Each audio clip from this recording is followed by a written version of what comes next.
Who am I, really? Find a photo of yourself from 10 years ago and look at the person in it. They look different. They think differently. What they liked, what they feared, what they worried about all day, probably all replaced by now. Even the cells in that body are nearly all gone, and yet you say, without hesitating, "That's me." If everything has been swapped out, what exactly is carrying the me across? Now a second experiment. Introduce yourself, but with rules. No job title, no family role, no education, no hometown, and nothing other people have said about you. With all of that gone, who are you? Most people get stuck here. Almost nobody answers it smoothly the first time, because what we usually call me is a stack of labels. There was an 18th century philosopher who went looking inward for that self, seriously, for a lifetime, and what he finally reported shook Western philosophy. He never once caught it. So let's look inward, slowly. And this isn't frightening. It tends to arrive as a relief. That philosopher was a Scot named David Hume. He reported, "Every time I look into my innermost self, hunting for the self, what I actually catch is always some specific perception, a flash of heat or cold, a thought, an emotion. I have never once caught the me that supposedly stands behind the perceptions." His conclusion shook Western philosophy.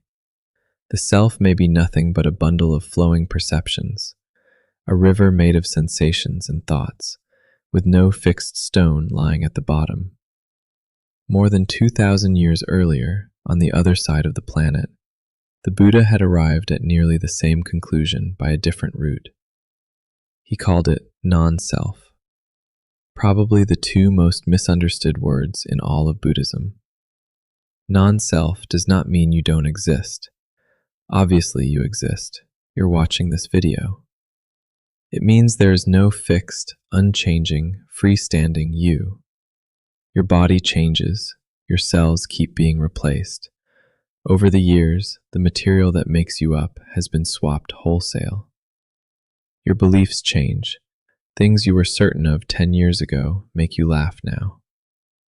Your personality changes. Ask any old friend. So which version, exactly, is the real you? Philosophy has a famous thought experiment, the ship of Theseus. A ship's planks are replaced one by one until not a single original board remains. Is it still the same ship? You are that ship. And the Buddha's answer, and Hume's, is the same. The question itself is broken. A ship is not a thing. It's a process. You are not a noun, you are a verb. Not a person, a life in progress. Then why are we so convinced there's a solid me? Modern psychology has an elegant answer. Because a biographer lives in your brain. Psychologists call it the narrative self. Its job is to weave your scattered experiences into one coherent story. I am this kind of person because this happened in childhood, and therefore I am this way now. The story gives life a feeling of continuity, genuinely useful. But two things are worth knowing about this biographer. First, it falsifies. Memory research has proven again and again that recollection is not a videotape. It's a script re-edited at every retelling, and it will alter details to keep the story consistent. Second, it cherry-picks. 10 things happen in a day.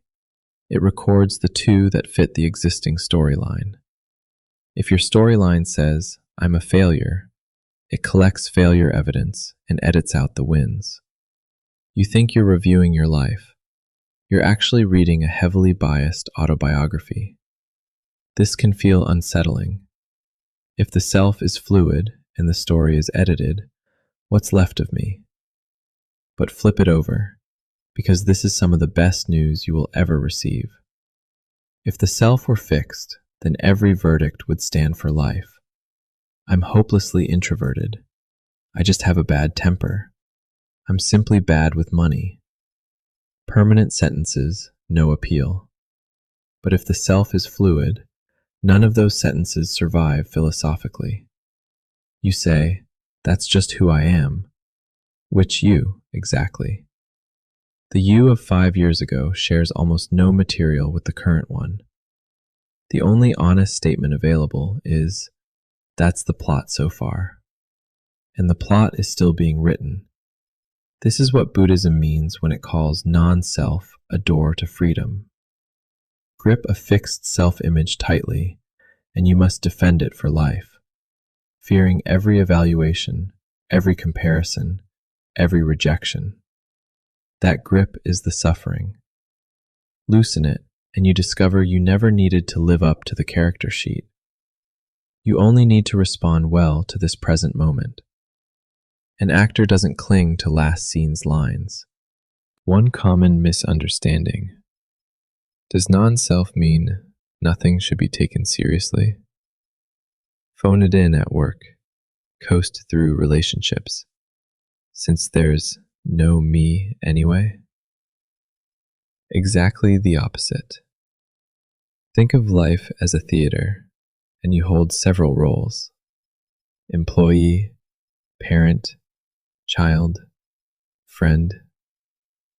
A good actor plays every role at full power. Total commitment on stage, full release off stage. Bad actors come in two kinds.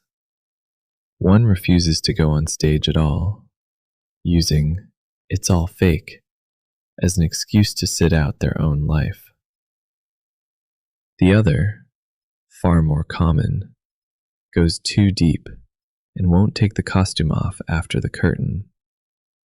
They mistake one role for their entire self. So when the role gets criticized, the whole person collapses. When the role ends, the whole person is unemployed.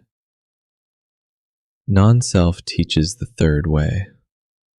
Play it seriously, and remember you are the actor, not the role.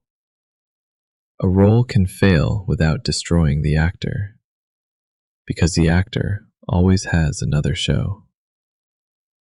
There is one small practice worth keeping, tiny but powerful.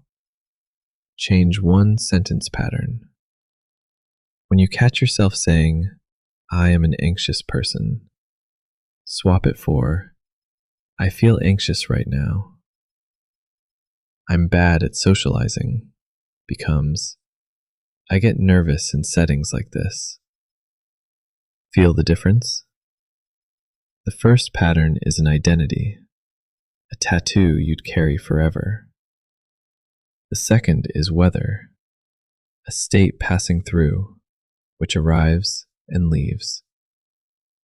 You are not your emotions, not your job title, not your past, not the character other people cast you as.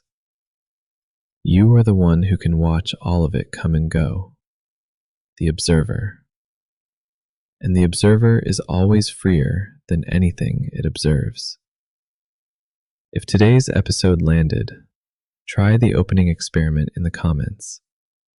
No job, no family role, no school, no hometown.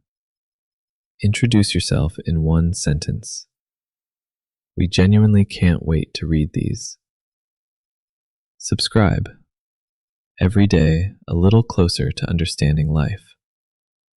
See you tomorrow.